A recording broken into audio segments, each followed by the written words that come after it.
Wellman TV. Marshall Ortega. Kabanata 206 na itinapon ni Jacob ang imbitasyon. Tuwang-tuwa si Alice nang maramdaman niya ang titig ni Jacob sa kanya. Halos nanginginig sa excitement ang bawat selula sa kanyang katawan. Bakit ka tuwang-tuwa? Tinitigan ng masama ni Vera si Alice, na halos kumikinang sa pananabik. He's not even part of Madame Mavus's inner circle. How could he know anything about her connections? Siya ay isang bantay lamang para sa mga Neville. Masyado siyang nagmamadali para ideklarang peke ang card ni Marshall nang hindi man lang ito verify. Gayunpaman, walang narinig si Alice na sinasabi ni Vera. Tuluyan na siyang naakit sa alindog at aura ni Jacob. Sa kanyang mga mata, si Jacob ay ang ehemplo ng isang piling tao. Kahit na hindi siya bahagi ng mga pangunahing miyembro ng Neville, ang kanyang marangal na hangin ay nakabihag sa kanya ng buo. Si Jacob Asterisk nahuli nga sa sinabi ni Vera. Naging malamig ang ekspresyon niya habang sinusukat siya. Napansin niya ang kanyang low-end na plastic na sandals at mabilis siyang itinuring na ordinaryong tao. Ang aming mga bisitang VIP ay nakarehistro lahat sa aming system, na may detalyadong impormasyon sa bawat isa. Siya at ang kanyang tinatawag na premium na imbitasyon ay wala sa mga talaan. Isang mahinang tawa ang pinakawalan ni Jacob at itinuro si Vera. At ang isang tulad mo nagpapakita sa gayong murang kasuotan ay walang karapatang punahin ako. May karapatan akong tanggihan kang pumasok sa venue kung patuloy kang nagdudulot ng kaguluhan dito. Ikaw. Namumula sa galit ang mukha ni Vera. Dahan-dahan siyang hinayla ni Marshall pabalik, humakbang ng maingat sa harap niya. Ibinaling ni Jacob ang atensyon kay Marshall.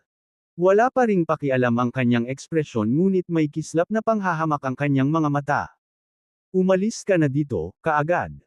Kung hindi, hindi magdadalawang isip ang mga Neville na gumamit ng dahas laban sa isang pandaraya na tulad mo. With that, itinapon niya ang premium invitation ni Marshall sa isang basurahan sa hindi kalayuan at pumasok sa venue. Nabalot ng nakakabinging katahimikan ang buong lobby ng Rosewood Hotel. Natigilan si Vera sa dismissive move ni Jacob. Pagkatapos, tumingin ito sa kanya ng masama. Kawawang tao. Isang malaking pagkakamali lang ang ginawa niya ngayong araw. Walang kabuluhan ang isang tulad niya kung sakaling mawalan siya ng pabor sa mga pangunahing miyembro ng kanyang pamilya. Ang paghahanap ng trabaho ay magiging isang hamon para sa kanya kapag siya ay pinalayas ng mga Neville. Walang sino man ang kukuha ng isang itinapon na miyembro ng gayong makapangyarihang pamilya. Tinapos na ni Jacob ang kanyang panaginip sa pamamagitan ng pananakit sa bisita ni Mavis. Ngini siya ni Liam si Marshall. Tara, Marshall. Kung hindi ka aalis ngayon, lalo lang pangit ang mga pangyayari. Ipinilig ni Alice ang kanyang ulo at ang kanyang mga mata ay puno ng paghamak. Marshall, lumabas ka na. Kahit saan ka pumunta at nakakadiri. Please, itigil mo na itong mga kaawa-awang bagay dahil lang sa akin. Nakaka-goosebumps lang ako sa pag-iisip tungkol sa pagkakaroon ng anumang koneksyon sa iyo. Kaiyahiya para sa akin ang makasama kita. Ngayon, magwala ka. Ang mga tao ay likas na umatras. Sabik na silang dumistansya kay Marshall, na parabang natatakot na maapektuhan nito ang kanilang katayuan. Bigla namang humagalpak ng tawa si Vera. Marshall, tignan mo personal relations mo. Sus. Hahaha. Napalingon ang lahat kay Vera. Nagulat sila sa pagtawa niya. May ilang tao pang ang nasusulyapan ang kanyang berdeng plastic na sandals na may pang-aalipusta. Baliw ba ang babaeng ito? I guess so. Pinalayas na sila ni Mr. Jacob, pero heto, nagpapakatanga pa rin sa panloloko na iyon. She must be out of her mind. Inilibot ni Marshall ang mga mata kay Vera. Seryoso ka bang pinagtatawanan mo ako ngayon? Hinalikan siya ni Vera at sinabing, iniwan ka ng lahat, pero nandito lang ako, nakatayo sa tabi mo. At may ibig sabihin iyon, di ba? Ano? Napansin ni Marshall ang sabik na liwanag sa kanyang mga mata at idinagdag, we are brothers for life. What the hell? Babae ako. Sinaman siya ng tingin ni Vera at mapaglarong ngumiti. Well, bilhan mo ako ng magagandang alahas sa auction mamaya. Napailing na lang si Marshall sa mga kalokohan nito. Ha! Vera, ang tanga mo. Napangisi si Alice, na nag-udyok ng isang round ng chuckles mula sa mga nasa malapit. Hindi man lang siya makapasok. Paano kanya bibilhan ng regalo? Hold it right there. Lahat ba ng taga-Neville ay kasing bastos mo? Sa gitna ng tawanan, isang hindi inaasahang mabagsik na boses ang pumutol sa hangin, dahilan para muling tumahimik ang silid. Lahat ng mata ay nakatutok kay Marshall. Did. Sinisiraan lang ba ni Marshall si Jacob? Hindi naman kami nagkamali ng narinig, di ba? May sapat na matapang namang insulto sa mga Neville. Dapat may death wish siya. Ang mga tao ay sama-samang lumingon kay Jacob, na huminto sa kanyang mga hakbang. Nakipagpalitan ng tingin si Liam kay Zachary at umiling sa amusement. Seryoso bang pumili lang ng away si Marshall sa mga Neville? Siya ba ay walang takot, o sadyang walang utak? Ang pag-alis ng isang ordinaryong tao ay parang isang pitik ng palso para sa isang martial arts family. Nanunuyang tumingin si Alice kay Marshall. Marshall, mayroon kang lakas ng loob na manggahas na mang-insulto sa isang tao mula sa Neviles.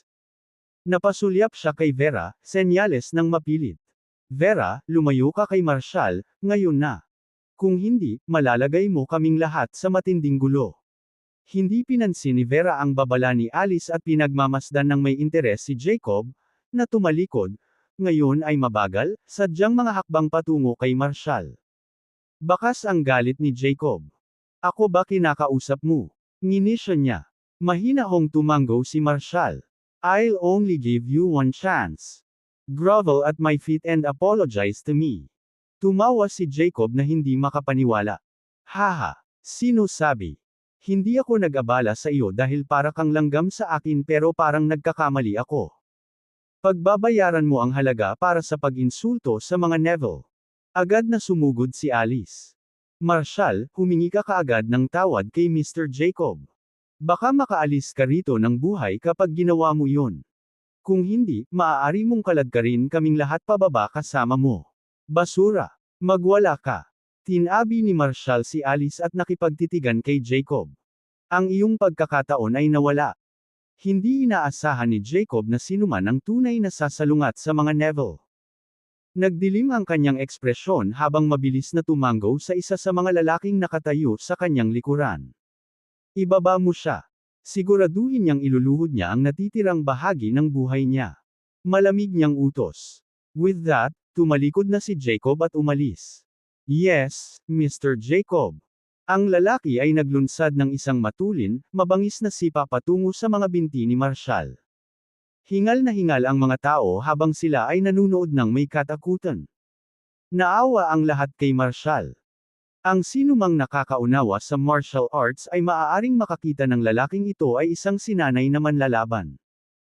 Kung dama po ang kanyang sipa, gugugol nga ni Marshall ang natitirang bahagi ng kanyang buhay sa pagluhod, tulad ng ipinangako ni Jacob. Walang makapagliligtas sa kanya ngayon. Ito ay isang katawa-tawa na hakbang upang hamunin ang Neviles, isang tunay na powerhouse sa mga martial na pamilya.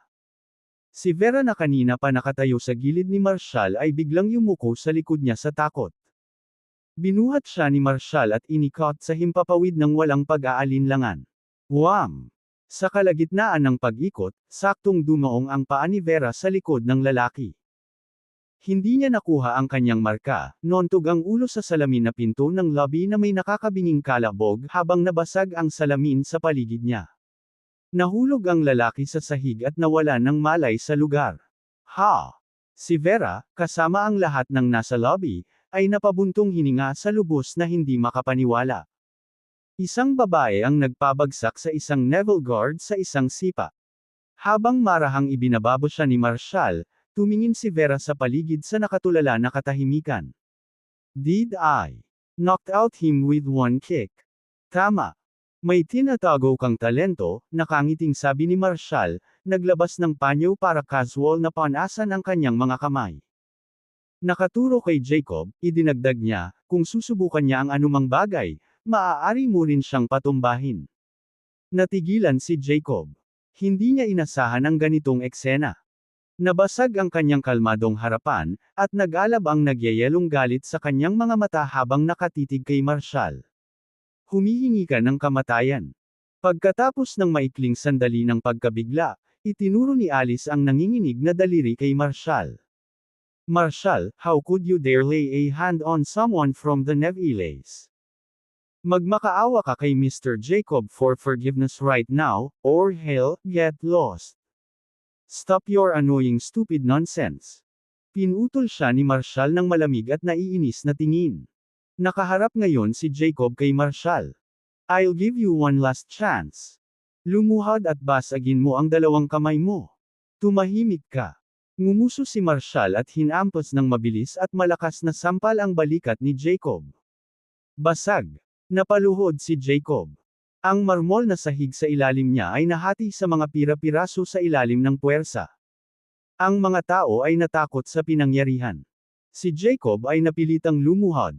Puno ng takot at kawalang paniwala ang kanilang mga titig habang nakatingin kay Marshall. Kanina lang niya sinaktan si Mr. Jacob. Wala nang balikan ngayon. Ang labanan ni Marshall sa mga Neville ay tumaas sa buhay at kamatayan. Pilit na bumangon si Jacob ngunit ayaw sumunod ng kanyang mga paa. Anong ginawa mo sa akin? Bitawan mo ako sa sandaling ito, kung hindi, lagot ka ng mga Neville. Umiling si Marshall. Nakita ko ang maraming basura na nagtatago sa likod ng kanilang mga pangalan ng pamilya upang kumilos na mas mataas. Maging ang patriarka ng mga Neville ay may mataas na paggalang sa akin. Sino ka para itapon lang ang imbitasyon ko? Babayaran mo ito. Napahiyaw si Jacob. Bitawan mo ako, at papatayin kita. Anong nangyayari dito? Isang malamig at mapang-utos na boses ang umalangaw-ngaw mula sa pasukan. Napalingon ang lahat ng may pumasok na grupo at naghiwalay sila para bigyang daan. Isang lalaking nasa edad 60s ang umaakay sa kanila na may mahigpit na ekspresyon.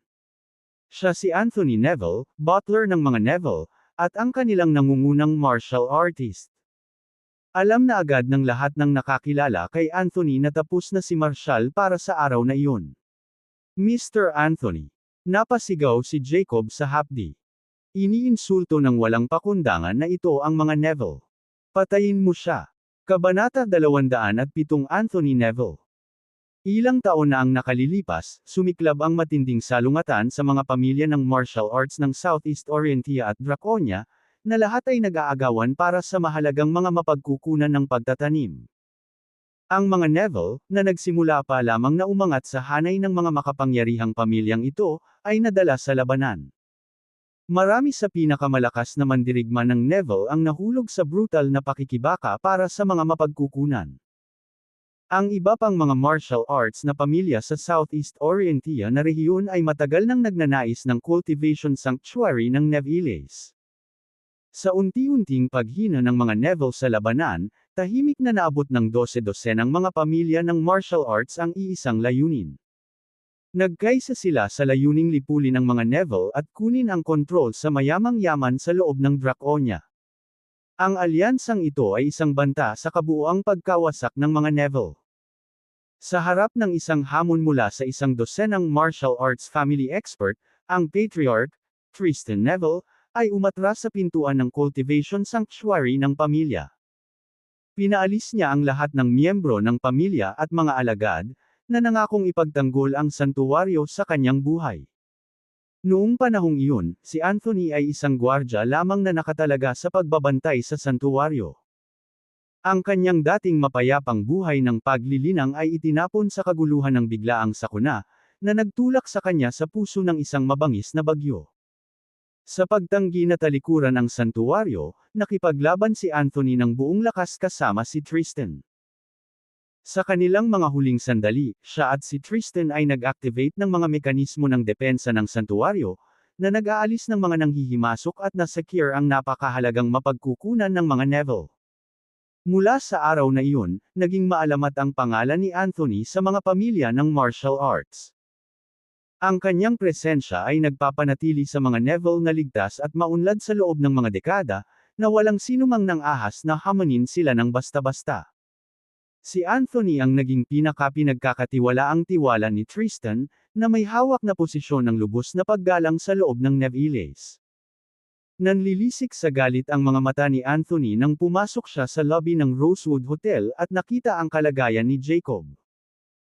Bagamat si Jacob ay isang menor de edad na miyembro lamang ng pamilya, at hindi isa nakarapat-dapat na bigyang pansin, ang katotohanan na may nang-ahas na hampasin ng isang Neville sa auction na kanilang na-host ay isang lantarang insulto. Anuman ang tama o mali, ang sinumang hayagang lumabag sa mga Neville ay kailangang harapin ang mga kahihinatnan. Napatingin si Anthony kay Marshall. Hindi nagtagal, napukaw sa loob niya ang isang pakiramdam ng pagiging pamilyar, ngunit hindi niya agad mailagay kung saan niya ito nakita noon. Bumangon ka. Pinandilata ni Anthony si Jacob, ang boses nito ay nanggagalaiti sa galit. Inihiya mo ang mga Neville. Mr. Anthony, ako. Hindi ako makagalaw. Nauutal na sabi ni Jacob, tumutulo ang pawis sa mukha habang pilit na tumayo. Nakakunot ang noo ni Anthony habang pinagmasdang mabuti si Marshall, may kislap na pagtataka sa mga mata nito. Jacob, tell me, anong nangyari dito? Itinuro ni Jacob si Marshall na may galit. Mr. Anthony, sinubukan nitong pumasok sa auction ang lalaking ito na may pekeng imbitasyon. Tinapon ko sa basurahan, tapos. Isang pekeng imbitasyon. Lalong lumalim ang pagkunot ng noo ni Anthony. Ito ang unang pagkakataon na narinig niya ang sinumang nangangahas na gumawa ng imbitasyon sa auction ni Neviles. Sa sandaling iyon, si Liam ay tumulak sa karamihan at nagmamadaling pumunta kay Anthony. Mr. Anthony, it's an honor to meet you, magalang niyang bati. Binigyan siya ni Anthony ng isang walang kibo na tingin. At sino ka kaya? Mr. Anthony, I'm Liam, the eldest son of Perry Hamilton from Universal Group, sagot ni Liam na may mukhang supladong superiority. Nauuna ang iyong reputasyon, Mr. Anthony. Isang pribilehiyo na sa wakas ay makilala mo ng personal ang isang alamat ng mundo ng martial arts. Isang dismissive na tango ang ibinigay ni Anthony. Nang maramdaman ang kawalan ng interes ni Anthony, nag-alinlangan si Liam. Pagkatapos ay nagpatuloy sa isang nakakalokong tono, Mr. Anthony, may pananagutan ako sa mga kaganapan ngayon. Ako ang nakatuklas sa lalaking ito gamit ang isang pekeng imbitasyon at nakialam sa oras. Ang lalaking ito ay labis na mayabang at pinukaw si Mr. Jacob. Naglakas loob pa siyang sabihin na ang patriarka ng mga Neville ay magpapakita sa kanya ng paggalang kung siya ay narito. Nanigas ang buong katawan ni Anthony at isang alon ng nakakakilabot na enerhiya ang bumungad sa kanya. Ang mga tao mula sa mga pamilya ng martial arts ay likas na umatras ng ilang hakbang. Naunawaan nila na ang mga aksyon ni Marshall ay lubusang nagpagalit kay Anthony, ang pinakakakilakilabot na mandirigma ng mga Neville. Malabong umalis si Marshall dito ng buhay. Narinig na ng lahat ang mga kwento ng katapangan ni Anthony, ngunit kakaunti ang nakasaksi mismo sa kanyang kapangyarihan. Ngayon, isang pag-iisip lamang mula sa kanya ay naglabas ng nakamamatay na aura na pumuno sa silid. Ang mga tao ay tumingin kay Marshall na may mapanuksong mga mata. Dinala niya ito sa kanyang sarili sa pamamagitan ng paghamon sa Neviles, isang powerhouse sa mga pamilya ng martial arts. Si Liam ay nagnakaw ng isang matagumpay na sulyap kay Marshall, na nasiyahan. Nagsisilbi sa iyo ng karapatan na kalabanin ako sa bawat pagliko. Ngayon, ipapaalam ko sa iyo ang Neviles para sa kabutihan. Ngumisi si Alice at biglang nagsalita, Marshall, mukhang may problema ka ngayon. Napakatapang mo, sinasabing si Madam Mavis mismo ang nagpadala sa iyo ng imbitasyon. Gaano kalaki ang kakakuhan mo para gumawa ng katawa-tawang pag-aangkin? Tumalim ang tingin ni Anthony at mas pinag-aralan niya si Marshall. Mabilis na pumagitna si Vera, sinusubukang patahimikin si Alice. Alice, anong ginagawa mo? Sinasadya mo bang pinapaypayan ang apoy para itulak si Marshall sa panganib? Alice scoffed, how is this my fault? Si Marshall ang hindi alam ang limitasyon niya. Akala ba talaga niya makakawala siya sa Neviles sa mga walang kwentang kalokohan? Kailangan niyang bayaran ng halaga para sa pag-atake kay Mr. Jacob. Galit na galit si Vera. Alice, do you hate Marshall that much? Why are you so heartless? Makontento ka lang ba kapag nakita mo siyang wasak at nakahandusay sa kalye? I mean, pag-isipan mo. Pagkatapos mong putulin ang iyong engagement, hindi ka siniraan ni Marshall o sa mga Miller. Hindi ka niya ginugulo, nagsinungaling sa iyo, o gumawa ng anumang bagay na makakasakit sa iyo. Bakit ka pa rin nagtatanim ng sama ng loob sa kanya? Bukod doon, tinulungan ng lolo ni Marshall ang mga Miller noong nahihirapan ang iyong pamilya. Hindi man kayo nagkatuluyan, hindi mo dapat ginawa ito sa kanya. Nang hindi binibigyan ng pagkakataon si Alice na sumagot, lumingon si Vera kay Anthony at nagsalita sa seryosong tono, Mr. Anthony, ang narinig mo lang hanggang ngayon ay ang side nila sa kwento katumbas, hindi sila nagsisinungaling. Marahang pinatabi ni Marshall si Vera at tumingin sa mga mata ni Anthony. Itinuro niya si Jacob at hiniling, kunin ang card ko sa basurahan at kainin siya. Isang hingal ang bumalot sa karamihan. Ang lakas ng loob ng lalaking ito. How dare he act so arrogant in front of Mr. Anthony? Baliw ba siya? Hindi niya dapat maisip kung anong kapangyarihan ang hawak ni Anthony. Ngumisi si Alice, umiling-iling. Marshall, kailan ka ba tatanda? Sa tingin mo ba makikinig si Mr. Anthony sa? Kunin mo ang card, malamig na utos ni Anthony. Ha! Hindi inaasahan ni Alice na susundin talaga ni Anthony ang mga tagubili ni Marshall at may kukuha ng card. Mr. Anthony, he's just a nobody. Madam Mavis would never. Sinaman siya ng tingin ni Anthony. Tinanong ba kita magsalita? Pero, Mr. Anthony. Sinubukan ni Alice na magprotesta, ngunit mabilis siyang hinayla ni Zachary sa isang tabi at bamulong, Alice, huwag ka nang magsalita pa. Nanatili ang tingin ni Anthony kay Marshall at sinabing, kung magiging peke ang invitation card na iyan, sisiguraduhin kong. Piliin mong mabuti ang iyong mga salita, Mr. Anthony. Isang bakal na boses ang umalangaw mula sa pasukan, na ikinagulat ng lahat. Kung hindi, kahit ang mga Neville ay hindi makayanan ang mga kahihinatnan.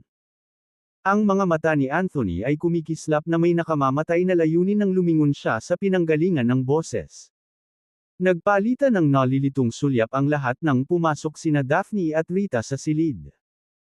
Habang si Daphne ay prominenteng sa Harmonfield, ang kanyang katayuan ay balewala bago ang Nevilles. Hindi ba niya napagtanto na ang pagsasalita sa ganitong paraan ay maaaring mapahamak sa kanya at sa Alpha Crest Group? Nang makita ang kanyang idolo, agad na umayo si Alice at binati si Daphne. Ms. West, pakiusap, huwag mong hayaang sirain ni Marshall isang walang tao ang iyong marangal na reputasyon. Gumamit siya ng pekeng imbitasyon para makapasok sa auction. Huminto si Daphne sa kanyang mga hakbang at malamig na nagtanong, sinusubukan mo bang sabihin sa akin kung ano ang gagawin? Nauutol na sabi ni Alice, hindi, sinasabi ko na si Marshall. Ang talunan. Smack. Sinampal ni Rita si Alice sa mukha. Watch your mouth. Sino ka sa tingin mo para hindi gumalang kay Ms. West at Mr. Ortega? Magwala ka. Lumapit si Daphne kay Anthony.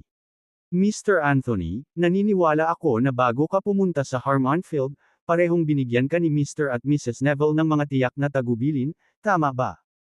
Nag-alinlangan si Anthony at nawala ang intensyon ng pagpatay sa kanyang mga mata. Ay hindi. Lumipat ang tingin niya kay Marshall, at ang lamig ang bumalot sa kanya. Nagsimulang mamuo ang butil ng malamig na pawis sa kanyang noo. Sa sandaling iyon, kinuha ng isang katulong ang invitation card mula sa basurahan at iniharap kay Anthony. Naalarma siya nang mapansin ang emblem sa VIP card. Ito nga ang card na partikular na itinuro sa kanya ni Tristan na bantayan. Karaniwan, hindi na kailangang magpadala ang mga Neville ng isang miyembro ng pamilya na mas mahalaga tulad ni Jacob upang pangasiwaan ang isang prestihiyosong auction na tulad nito. Ngunit isang araw bago ang Rosewood Prestige Auction, inutusan ni Tristan si Anthony na dumalo sa auction. Ipinaalam pa niya kay Anthony na ang misteryosong figure na iginagalang ng Phoenix Vanguard bilang kanilang amo ay nasa auction na ito. Para maging opisyal ito, si Mavis mismo ang gumawa ng isang premium na imbitasyon para igalang ang pagkilala. Binigyang diin din ni Tristan na ang pagkakakilanlan ng lalaking ito ay dapat manatiling hindi isiniwalat. Kaya naman, pinadala niya si Anthony upang maingat na tiyaking maayos ang lahat. Gayunpaman, itinapon ni Jacob sa basurahan ang premium na imbitasyon. Sa sandaling iyon, walang ibang hinanggad si Anthony kundi ang patayin si Jacob. Alam na alam niya ang hindi kapani-paniwalang mga kwentong nakapalibot sa misteryosong figurang ito, at napagtanto niyang muntik na siyang magkamali na hinding-hindi niya maibabalik. Kung talagang nasaktan niya ang lalaking ito, maaari nitong wakasan ang mga Neville sa mundo ng martial arts. Ang isang pamilya tulad ng mga Neville ay ganap na walang kumpara sa kanya. Ang tanga Jacob. How dare he toss out the invitation na personal na inihanda ni Mavis? How dare he even accuse this man of being a fraud and demands that I kill him? Sinusubukan ba niyang sirain ang mga Neville? Nanginginig ang katawan ni Anthony sa takot na may malamig na pawis na tumutulo sa kanyang mukha habang mahigpit na hawak ang invitation card. Ang tanga mo. Angal niya, sinampal ng malakas si Jacob sa kanyang gwapong mukha. Smack! Umalangaw-ngaw ang tunog sa tahimik na lobby ng Rosewood Hotel. Kabanata 208 Sinira ni Alice ang buhay ni Jacob. Ang sampal ni Anthony ay nagulat sa lahat. Ang malutong, matunog na hampas ay tumagos sa hangin ng lobby ng hotel. Ano? Isang miyembro ng Neville ang ipinahiya sa publiko. At sinaktan siya ni Anthony sa halip na tumayo para sa kanya. Si Liam, na sabik na naghihintay na panoorin ang pagbagsak ni Marshall, ay lubos na nalilito. Hindi niya kailanman direktang nakipag-ugnayan sa mas matataas na hanay ng mga Neville at walang ideya kung anong uri ng mga pamamaraan ang maaaring gamitin ng makapangyarihang pamilyang ito. Tiyak na hindi ito ang inaasahan niyang mangyayari. Pansamantalang sinubukan ni Liam na mga tuwiran, Mr. Anthony, sinusubukan lang ni Mr. Jacob na mapanatili ang kaayusan sa auction. Nanatiling tahimik si Anthony nang agad na itinulak ng dalawang lalaki mula sa Neville si Liam. Tinuro ni Anthony si Jacob. Ang tanga mo. Ano ang nagbigay sa iyo ng karapatang tawaging peke ang imbitasyong ito nang hindi ito boni-verify sa pamamagitan ng nagbabasa? Ang mga Neville ay hindi kumikilos ng may kabab ang loob at kawalan ng paggalang. Pagkatapos ay itinuro niya ang kanyang nagyayelong tingin sa 8 attendant sa bulwagan. Sampelan ang mga mukha nila. Agad, lahat ng 8 magagandang attendant ay sinampal ng mga tauhan ng Neville. Duguan ang mga mukha nila. Noong una, hindi maintindihan ni Jacob ang galit ni Anthony. Pagkatapos, nagsimula siyang maghinala na maaaring nakagawa siya ng isang malaking pagkakamali habang kinakabahan siyang sinulyapan ang imbitasyon sa kamay ni Anthony. Mr. Anthony, hindi ko nakilala ang pattern sa invitation card. Nauutol na sabi ni Jacob. Napailing si Anthony sa frustration. Nabibigyang katwiran ba ng kamangmangan ng iyong mga aksyon? Hinuhusgahan mo ang isang tao sa pamamagitan ng hitsura at kumilos ng walang pag-iisip nang hindi ito pinatunayan. Hindi kailanman pinahihintulutan ng mga Neville ang gayong pag-uugali. Parehong natigilan si Alice. Hindi niya inaasahan na sasawayin ni Anthony si Jacob sa halip na sundan si Marshall. Ang sitwasyon ay nag-iwan sa kanyang pakiramdam na hindi patas. Sa isip niya, dapat ay si Marshall ang nangungulit kay Anthony kaysa kay Jacob. Nagkamali ba si Mr. Anthony? Mr. Anthony, baka nagkakamali ka kay Mr. Jacob. That premium invitation doesn't match ours. Parehong inisip ni Mr. Liam at Mr. Jacob na peke iyon. Hindi napigilan ni Alice na subukang ipagtanggol si Jacob. Natahimik ang buong bulwagan, at inilipat ng lahat ang kanilang tingin kay Alice, pinipigilan ang kanilang hininga para sa susunod na mangyayari. Paano siya naging walang ingat na magsalita ngayon? Hindi ba siya natatakot sa mga kahihinatnan? Walang ibang gusto si Jacob kundi patahimikin siya, napagtanto na ang kanyang mga salita ay nagdaragdag lamang ng gatong sa galit ni Anthony. Nang marinig ang sinabi ni Alice, gusto siyang sakalin ni Liam. Naisip niyang humakbang pasulong upang magpaliwanag, ngunit hindi niya mahanap ang mga salita para gawin iyon. Ang tanging nasa isip niya ngayon ay ang makaalis ng tahimik. Kahit na ang isang hanggal ay nakikita na halos handa si Anthony na patayin si Jacob sa card ng imbitasyon na iyon. Ngayon na ang oras para mawala, ngunit patuloy na inilabas ni Alice ang card, na nagpapaalala kay Anthony na sina Liam at Jacob ang unang nagtanong sa bisa nito. Ang bobong babae. Walang salita, inilagay ni Anthony ang card sa verification machine. Rosewood Hotel VIP Zone, Seat Number 1. Ang automated na boses ng makina ay umalangaw-ngaw sa bulwagan, na ikinatulala ng lahat. Ang premium na imbitasyon ay totoo. Lahat ng mata ay napalingon kay Marshall dahil sa pagtataka. VIP Zone, Seat Number 1. Siya ang marangal na panauhin ng mga Neville.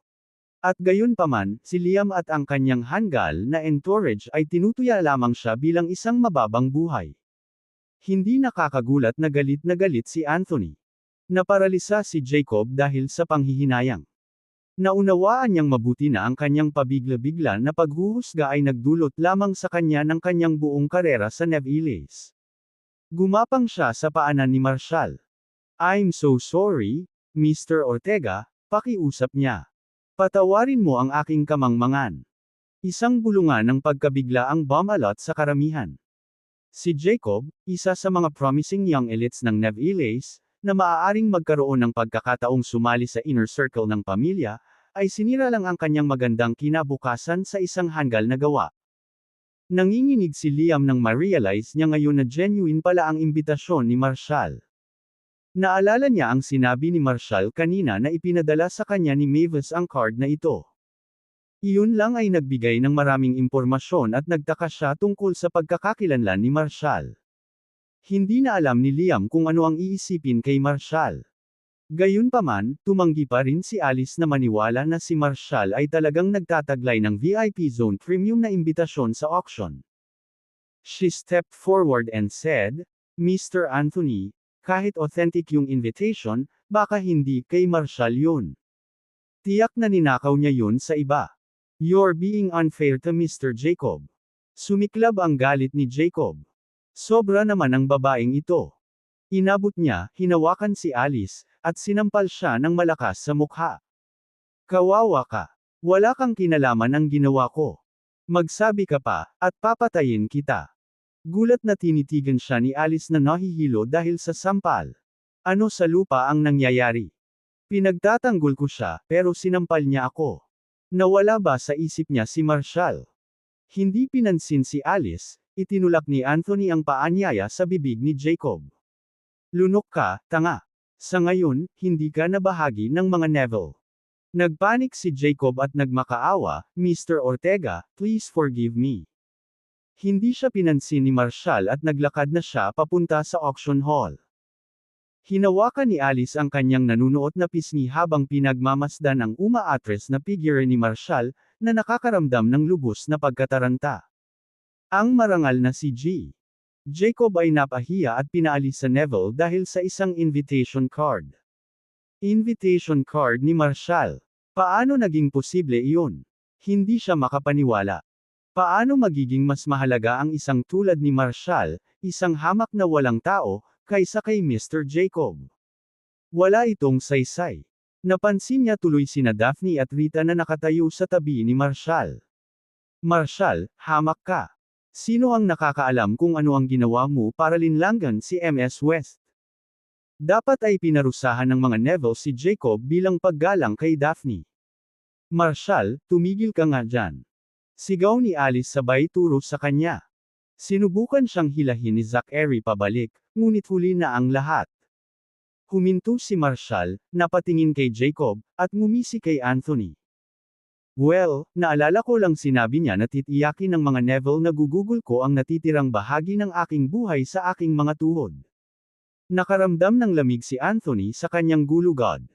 "Tulala Jacob, alam mo ba kung kanino mo sinabi ang walang utak na mga salitang yan? Ang taong ito ay isang buhay na bangungot, na may kakayahang mamatay ng hindi mabilang. Para lamang sa isang pangungusap na iyon, ang mga Neville ay maaaring magdusa ng 1,000 beses." "Idiot!" ungol ni Anthony. "Since when the Neville's acted so ruthlessly? How dare you disrespect our guest?" Baliin ang kanyang mga paa. Mula ngayon, maaari na siyang lumuhod at maghintay sa kanyang kamatayan. Sa isang iglap, ang tunog ng paghihirap na sigaw ni Jacob ay napuno ng labi habang ang kanyang mga paa ay pinutol. Ang lahat ay natakot sa pagdanak ng dugo at sila ay natakot na gumawa ng tunog. Ito ang nakakatakot na kapangyarihan ng mga Neville. Marami ang sumulyap sa likod ni Marshall na may takot. Buti na lang at wala kaming masyadong napag-usapan kanina. Kung ibinaling ng lalaking ito ang kanyang galit sa amin ay tapos na kami. Napailing si Alice sa kaibuturan. Sa unang pagkakataon, nakaramdam siya ng matinding pagdududa. Mali kaya ang paghusga ko sa kanya? Si Marshall ba ay nagtatago ng ilang makapangyarihan, lihim na pagkakakilanlan? Siya kaya ang tagapagmana ng isang lihim na piling pamilya? Sa ilalim ng kumikinang na mga ilaw, dali-daling pumunta sina Daphne at Rita sa tabi ni Marshall, kasama niya ito sa VIP zone para sa auction. Alice scoffed, muttering to herself, kaya naloko ako. Umaasa lang pala siya sa presensya ni Daphne para umaktong isang makapangyarihang tao. Iwaw! Napansin ni Vera ang pag-aalinlangan ni Alice at sinabing, Alice, napunta si Jacob sa gulo na ito dahil sa iyo. Kung hindi ka lang nagpumilit, hindi sana ganoon ka-harsh si Mr. Anthony. Kumunot ang noo ni Alice. How is this my fault? I was just standing up for Mr. Jacob, Vera. Stop talking nonsense. Tinuro ni Vera ang likod ni Marshall. Hindi mo ba nakikita na nag-aalala si Mr. Anthony na baka magalit pa si Marshall? Kaya naman siya kumilos ng ganito. Originally, sipain lang ni Mr. Anthony si Jacob sa Neviles. Pero pinaalala mo kay Marshall lahat ng sinabi ni Jacob. Enough, Vera. Alice sneered. I almost fell for Marshall, freak, too. Hindi mo ba nakita si Daphne sa tabi niya? Ganito lang ang ginawa ni Mr. Anthony para maiwasang magalit si MS West. Marshall is a nobody. Sa tingin mo ba mapilayan ni Mr. Anthony si Jacob sa kanya? You're delusional. Nagkibit balikat si Vera, hindi na nagsalita. Fine, forget it. Magsisimula na ang auction. Let's see if Marshall will buy me a gift. Natatawang sabi niya. Ang VIP Zone at Zone 1 Nanogram Auction Hall ay nasa ikalawang palapag ng Rosewood Hotel, isa sa kaliwa, ang isa sa kanan. Ang pangunahing pagkakaiba ay ang VIP Zone ay mayroon lamang 5 upuan, na ginagawa itong mas maluwang. Pagkapasok ni na Marshall, Daphne, at Rita, tinungo nila ang VIP Zone sa ikalawang palapag. Nang makarating sila sa hagdanan ng hotel, may boses ng babae na sumigaw, umalis ka nga. Lumingon sina Marshall, Daphne, at Rita kung ano ang nangyayari. Isang babaeng nasa 20s, na nasa gilid ng 4 na mabangis na bodyguard, ang humakbang patungo sa kanila mula sa likuran. Hindi siya pinansin ni Marshall at Daphne at nagpatuloy sa kanilang paglalakad. Hindi mo ba ako narinig? Move! Sigaw ng babae nang hindi tumabi silang tatlo. Huminto si Rita at tumahol, bakit natin gagawin iyon? Sino ka? Magwala ka. Magugulat ka kapag nalaman mo kung sino ako, panunuyan ng babae. Ako si Ruby, anak ng presidente ng Brookhaven Marshall Alliance. Alam ng lahat ng tao sa Brookhaven kung sino ako. Inilibot ni Rita ang kanyang mga mata. Nagdedelusyon ka. Ikaw. Hinihingi mo. Ngumuso si Ruby at sumenya sa kanyang mga bodyguard na umatake. Isa sa mabangis na bodyguard ang nagtaas ng kamao para hampasin. Tumigil ka. Sigaw ni Anthony na saktong dumating. Sino ang gumagawa ng gulo dito? Nakita ni Ruby na si Anthony iyon at nagpout, Mr. Anthony, ako ito. Hinaharangan nila ang daraanan ko, at galit na galit ako. Kabanata 209 na halika, patuloy na itaas ang iyong sagwan. Bahagyang kumunat ang noo ni Anthony. MS Queen, everything follows an order. Nauuna sila, at nasa likod ka. Bakit ka pumutol? Iritadong tugon ni Ruby, Mr. Anthony, I want them to make way for me. Otherwise, it feels wrong. Kumunat ang noo niya, saglit na huminto bago seryosong sinabing, tama na. Tumigil ka na sa paggawa ng kaguluhan. This isn't your home. No one here will pamper you. At saka, guest sila sa VIP zone, hindi mo mapipilitan na mauna. Naiinis pa rin, she demanded, kung ganoon gusto ko rin ng VIP ticket. Umiling si Anthony. Ms. Queen, ang Brookhaven Marshall Alliance ay walang pribilehiyo ng VIP sitang. Hindi kita matutulungan. Tandaan, lahat ng tao dito ay dapat sumunod sa mga panuntunan sa auction. Hindi papansinin ng mga Neville ang mga paglabag. Tinadyakan ni Ruby ang kanyang paa sa galit, pinandilatan si Marshall at ang kanyang grupo. Bakit sila napunta sa VIP zone? Ms. Queen, ito na ang huling babala. Huwag mong guluhin ang iyong Brookhaven Marshall Alliance, babala ni Anthony, saka lumakad palayo, kasama ang dalawang disipulo ni Neville na sumusunod malapit kay Marshall. Bagamat hindi komportable, alam ni Ruby na ang Brookhaven Marshall Alliance ay malayo sa mga Neville. Ang salita ni Anthony ay pinal. Pagpasok ni na Marshall, Daphne, at Rita sa ikalawang palapag ng Rosewood, umupo sila sa VIP zone. Di nagtagal, nanirahan si Ruby sa Zone 1. Sa tabi niya ay sina Zachary, Alice, at Vera, na nakikita si Marshall at ang iba pa mula sa kanilang mga upuan. Galit na sumulyap si Alice kay Marshall at bamulong, yung con artist. Papalapit lang siya kay Ms. West para makakuha ng pwesto sa elite circles ng Harmon Field.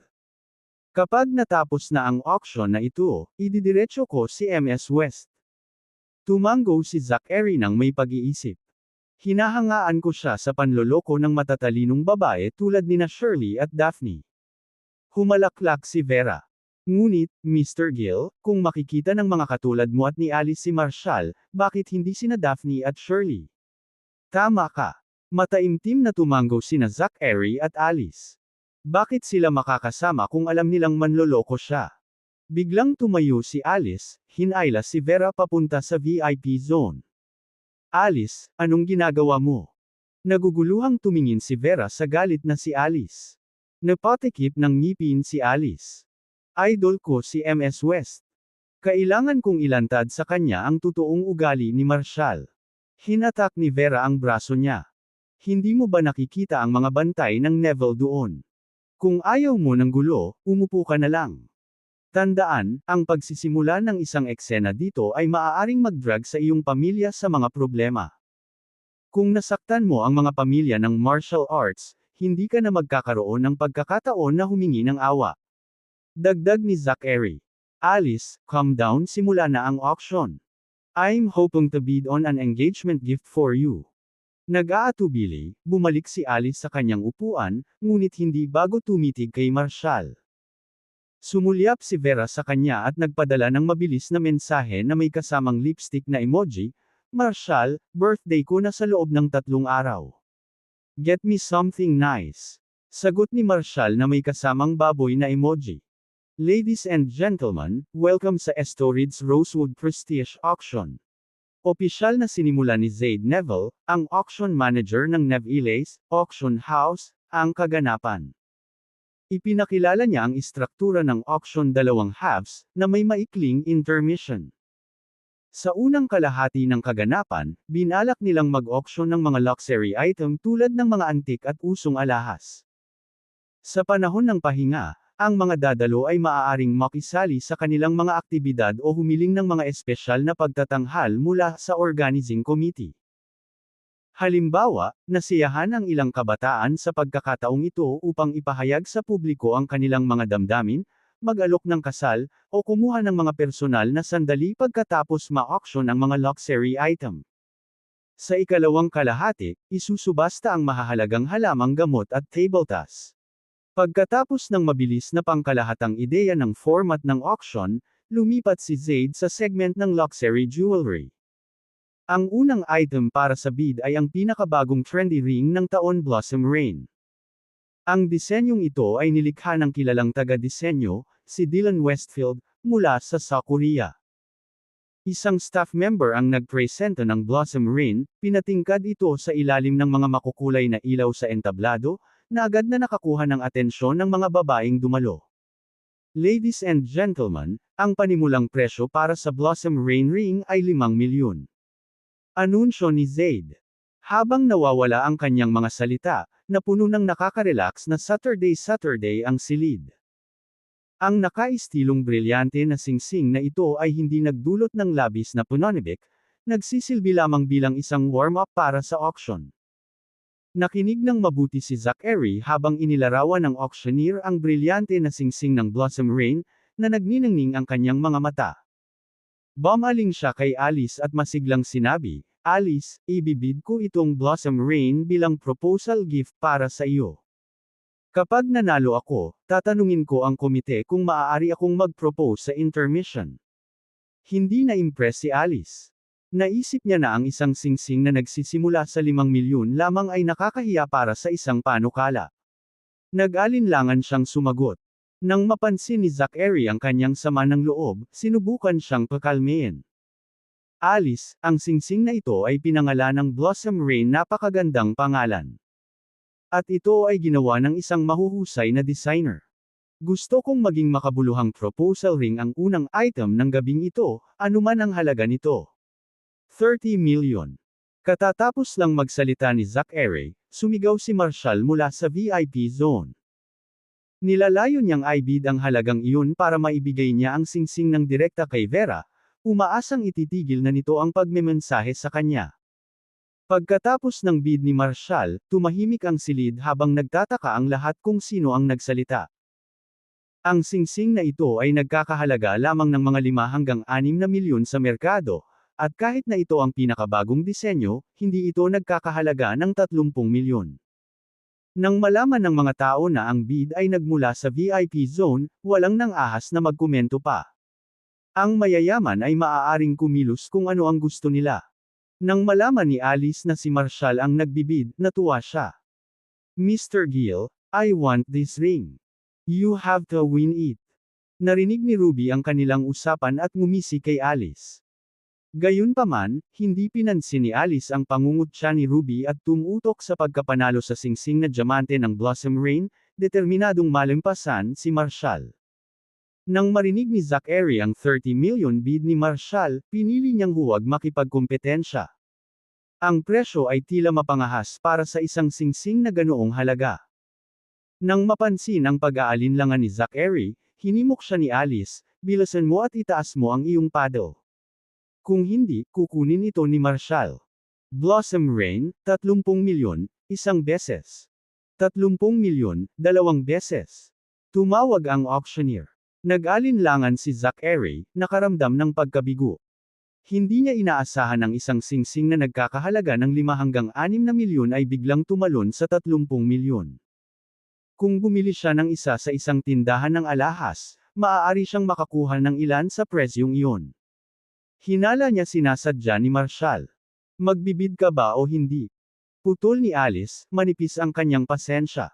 "You're not showing any sincerity in propose to me." Nawalan ng masabi si Zachary. "May nagbibid pa ba?" Tanong ng auctioneer. "Kung hindi ka tumawad ngayon, hindi ko tatanggapin ang proposal mo." Giit ni Alice na halatang inis. "Fine," nagpa siya si Zachary, itinaas ang kanyang paddle na may determinasyon. 35 million. Nabalot muli ng katahimikan ang venue.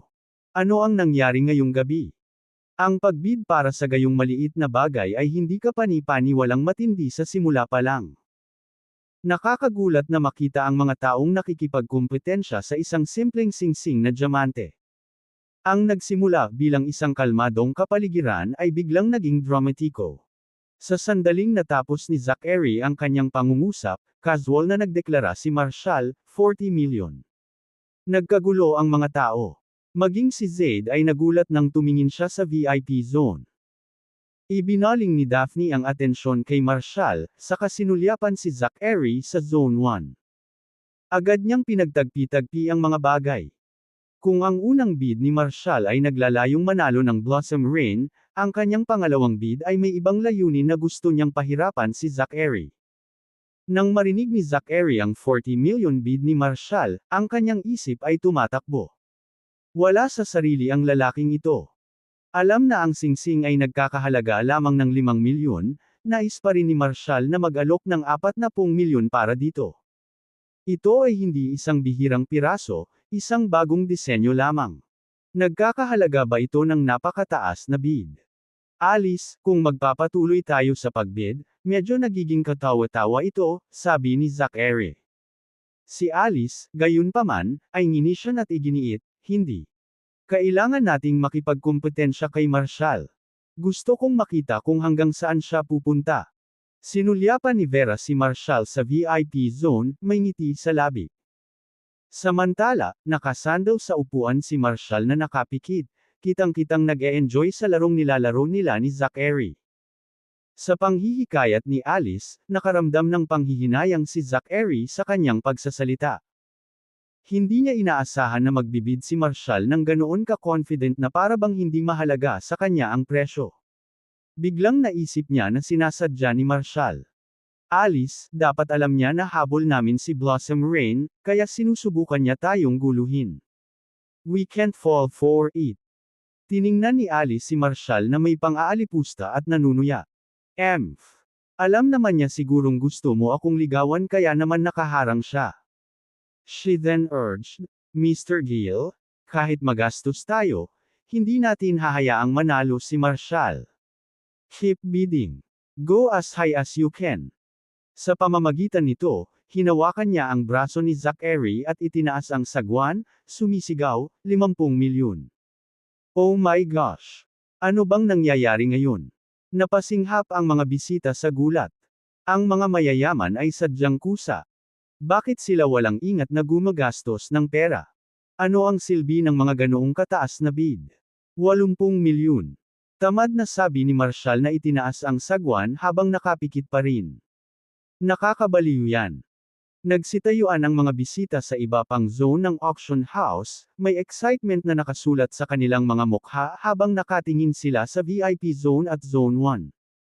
Ang pagbid ay naging mas kapanapanabot kaysa sa mga item mismo. May nag-cheer pa kay Zachary, Tara, itaas mo pa yang sagwan mo. Kabanata 210 ang proposal ring. Ang daming tao sa auction ay nagyaya kay Zachary, itaas mo ang iyong paddle. Ituloy mo. Natigilan si Zachary. Gusto lang niyang gumastos ng kaunting pera sa isang singsing na diamante para masaya, ngunit naging napakalaking panuurin. 80 milyon para sa singsing na 5 milyon lang ang halaga.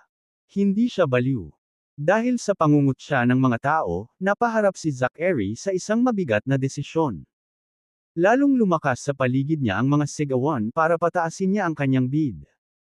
Nang makita ang kanyang pag-aalinlangan, tinulak siya ni Alice at hinimok, Zachary, magbid. Pakiramdam niya ay nakalunok siya ng isang bagay na hindi kanais-nais at malalim ang pagkakasalungatan. Kung nagbid pa siya, magmumukha siyang tanga. Malinaw na gustong pataasin ni Marshall ang presyo ng singsing. Hindi niya hahayaang malinlang siya ng bastos na iyon. Magbibid ka ba o hindi? Naiinip na si Alice, naramdaman ang pressure mula sa mga titig ng karamihan. With a pained look, Zachary replied, Alice, katawa-tawa ang bidding 80 million for this ring. Kung gusto mo, pumunta na lang tayo sa isang jewelry store bukas. Oh, so you're worried about money for a proposal ring. How silly. Tinutuya siya ni Ruby, nagsasalita na may nakakagat na tono. Handa nang bumawi si Zachary ngunit pinigilan niya ang kanyang dila dahil si Ruby ang tagapagmana ng Brookhaven Marshall Alliance. Mukhang nabigla si Alice at bumaling kay Zachary, galit sa mga mata nito. Zachary, buong oras ka bang nagpapanggap? Nag-aalangan ka sa proposal ring. Higit sa lahat, hahayaan mo ba talagang manalo si Marshall dahil dito? Hindi ka ba nakakahiya? How can I ever face the upper class in Harmonfield again? You've ruined my reputation. Kung hindi ka magpapatuloy sa pagbid, tapos na tayo. Alice, you're misunderstanding. Hindi ko naman sinasadya. Sinubukan ni Zachary na magpaliwanag, ngunit nang makita niyang hindi siya pinapansin ni Alice, nagngangalit siya at sumigaw, 100 million. Sana ay sapat na yun para mapigilan si Marshall sa muling pagbid. Sa sandaling ipahayag ni Zachary ang presyo na iyon, tumahimik ang silid, na sinundan ng mga hingal. Iyon ay talagang isang mapangahas na halaga para sa singsing. Akala ng lahat ay hindi na magtataas ng bid si Marshall. 200 milyon. Bago pa magdiwang si Alice, biglang sumigaw si Marshall, na nakapikit na nakaupo sa kanyang upuan, ang kanyang bid. Muling tumahimik ang auction house. Ang paraan ng pag-iisip ng mga mayayaman ay talagang hindi mahuhulaan. Naiwang tulala si Zachary. Pagkaraan ng ilang sandali upang tipunin ang kanyang mga iniisip, bamulong siya, Alice, hindi na natin kayang makipagkompetensya sa baliw na ito. Nakakabaliw na bumili ng isang bagay na nagkakahalaga ng 5 milyon para sa 200 milyon. Nag-alinlangan din si Alice. Sinulyapan niya si Marshall sa VIP zone, nakaramdam ng matinding galit. Anong karapatan ng walang pangalang scammer na iyon na haminin siya? Zachary, taasan ulit natin ang presyo. Giit ni Alice. Since Marshall is trying to play games with us, let's outsmart him. We should go higher. Taasan muli ang presyo. Natigilan si Zachary, pakiramdam niya ay tinusok niya ang puso niya. Lumapit si Alice at bumulong sa kanyang tainga, let's make our bid higher this time. At kahit gaano pa siya kataas, hindi natin siya susundin. Tingnan natin kung ano ang magiging reaksyon niya. 200 million. Magsisisi siya sa huli. Natawa si Zachary sa sigla niya. Okay, Alice, let's go with your plan. Let's catch him off guard. Kasabay nito, itinaas niya ang sagwan at sumigaw, 250 milyon. Ang auction hall ay sumabog sa pananabik. Ang kayamanan ng mayayaman ay tila isang numero lamang. Ang isang simpleng singsing na brilyante ay tumaas mula 5 milyon hanggang 250 milyon sa loob ng wala pang 5 minuto. Binigay ng dalawa ang lahat. Ang auction ay umiinit, nagsimula sa isang putok. Pagkatapos ng ilang sandali ng sorpresa, nagsimulang magtaka ang mga tao kung sino ang sa wakas ay aangkin ng singsing na Blossom Rain. Sa tingin mo ba magbibid ulit yung lalaki sa VIP zone? Nasa 250 million na, nakakaloka ang bidding more. Nalilimitahan ng kahirapan ang iyong imahinasyon. Wala silang hawak na tunay na pera. I bet he'll bid again. 250 milyon, isang beses. Excited na bulalas ng auctioneer. Natahimik ang buong kwarto. Sina Zachary at Alice ay may masasamang tingin sa kanilang mga mukha. Pinanood nila si Marshall sa VIP zone, inaabangan ang susunod niyang galaw. Akala nila kaya nilang pagsisihan ang desisyon niya. 250 milyon, dalawang beses. Napuno ng masigasig na boses ng auctioneer ang tahimik na espasyo, na nagpapataas ng tensyon sa lahat ng naroroon. Bumilis ang tibok ng puso ni Zachary at Alice, halos sumabog sa kanilang mga dibdib. Ngunit nang hamina ang boses ng auctioneer, napagtanto nilang hindi nila nakitang itinaas ni Marshall ang kanyang sagwan upang muling tumawad. Ha! Hindi ba siya magbibid? Nagsimulang mapawi ang ngiti ni Zachary habang bumubulong-bulong. Si Alice, na puno ng kumpiyansa, ay sumagot, magbibid siyang muli. Zachary, manatiling kalmado. Tumango si Zachary, pero ang lakas pa rin ng tibok ng puso niya. Itinaas ng auctioneer ang kanyang gavel at muling nagtanong, the Blossom Rain Diamond Ring, 250 million, twice. May iba pa bang gustong magbid? Sa sandaling iyon, napakatindi ng katahimikan sa auction room na parang naririnig ng isa ang tibok ng puso ng lahat. Ang lahat ng mga mata ay likas na lumingon kay Marshall sa VIP zone. Bakit hindi pa niya itinaas ang kanyang sagwan? You don't get it. He's building suspense. Usually, he wait until the last second before the auctioneer brings the gavel. May dramatic flair ang bidding na ganito. Malapit na. Ibaba na ng auctioneer. Bakit pakiramdam ko wala na siyang balak magbid ulit? Tingnan mo, nakapikit lang siya. Habang napuno ng daldala ng silid, bumilis ang tibok ng puso ni Zachary.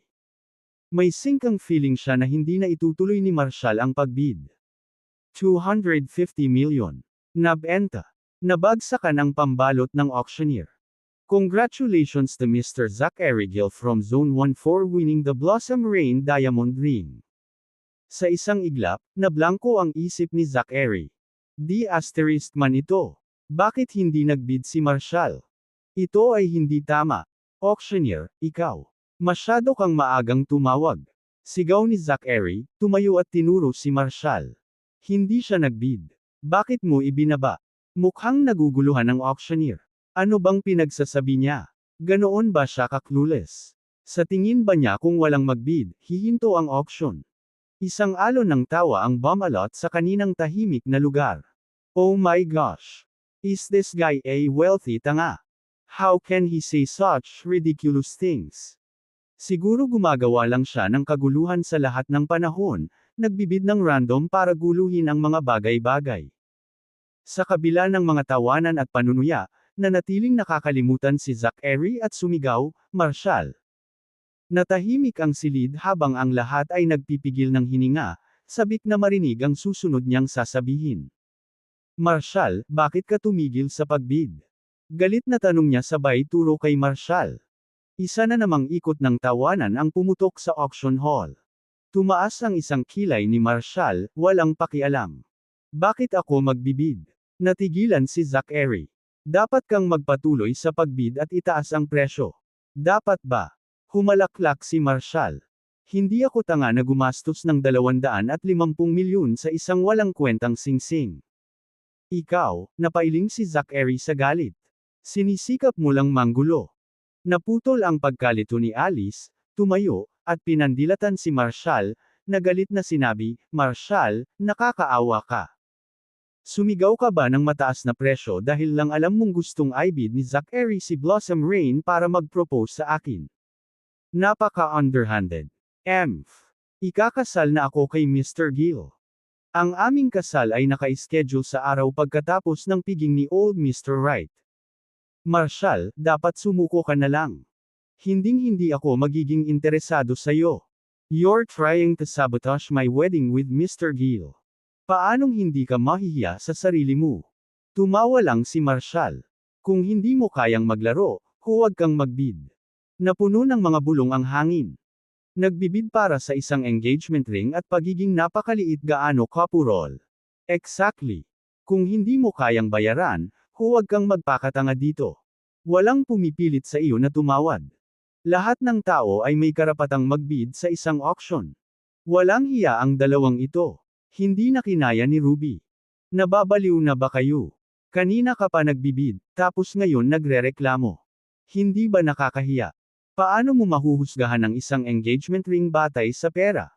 Kung hindi mo kayang bayaran ito, huwag kang magbid, may mga singsing para sa $100 sa lahat ng dako. Natahimik sina Zachary at Alice. Sa sandaling iyon, sinabi ng auctioneer, Mr. Gill, mangyaring tumahimik. Kung nagdudulot ka ng gulo at hindi taos-pusong nagbid, maaaring kailanganin nating tumawag ng seguridad mula sa mga Neville. Tutol ni Alice, pero minamanipula ni Marshall ang mga bid. May mga pagdududa kami. Ngumuso ang auctioneer. Tama na ang bidding ni Mr. Ortega. Kayong dalawa ang lumalabag sa rules. Manahimik ka kaagad, o haharapin kita sa pang-abala sa auction. Mabilis na napatigil sa pag-uusap sina Alice at Zachary.